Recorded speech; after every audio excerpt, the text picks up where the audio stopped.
Welcome to the most played games list of November 3rd before Call of Duty World War II drops. We got free-to-play Fortnite at number 1, followed by Rainbow Six Siege, NBA 2K17, and Grand Theft Auto 5 reclaiming its 4th position, which means Destiny 2 slipped all the way down to 5th place so far. After its solid 1st place, it's just continued to slip right before Bungie's eyes. They can't get to the DLCs fast enough. This is hilarious what's going on with that community. It's in a free fall right now. It's awesome. And then Black Ops 3 in its final resting place is going to be 6th place on the most played games list. You know it was number 1 when it first came out, when it was all the rage, and it was holding on ahead of Infinite Warfare back when Infinite Warfare was the hot game out. That was interesting to watch Black Ops 3 overtake it and become the staple for COD for 2 years in a row. So we will see if it comes back for a 3rd year or if Sledgehammer's 2nd COD is the one where they get the recipe down. It'll be very interesting to see how this plays out. Assassin's Creed Origins, with its 2-year development cycle, comes in at a super strong 13th place. That's very good for single player games, and it's doing very well right now, so pay attention to that. And since Battlefield 1 is right next to it at 14th position, also slipping, getting lower and lower, that means we know Assassin's Creed Origins player count was anywhere between 15,000 to 42,000, more likely on the higher end. Shadow of War, another single player game, is down to 21. It never got as high as Assassin's Creed Origins, so that's what's also very interesting about this, is Shadow of War is slipping a little bit while Assassin's Creed Origins has a higher start point. So, and then the holiday season's coming up.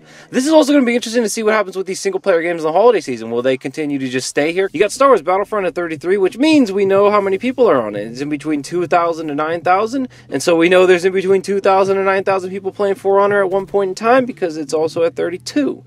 And from what I heard in the grapevine from Reddit, is that it'll be free to play on November 9th through the 12th. So maybe I'll download that and get back into it. Maybe not. I don't know. Probably not. Moving further down, we got Battlefield 4. Player count as 4,000 to 11,000. And that tells us that Cuphead at 44th has a little bit less than Battlefield 4. So 3,000 to 10,000-ish. So Cuphead keeps slipping down, but still ahead of Wolfenstein 2 at 48, which shares the bottom with The Division and Titanfall 2. As Titanfall 2 continues to slip further and further down, and so does Division at this point, especially after that pitiful update that's coming out for that Marco Styles bashed.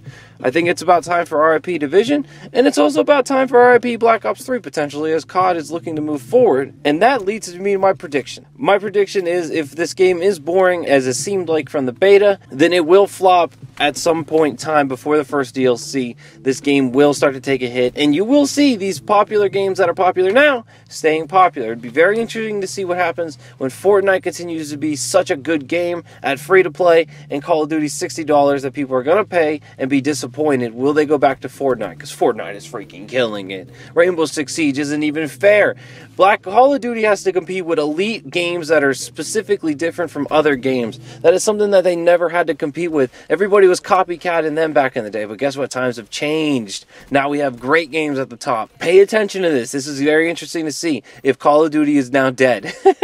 Was Rainbow Six Siege and Fortnite the COD killers? We will find out. Pay attention to that. That is awesome.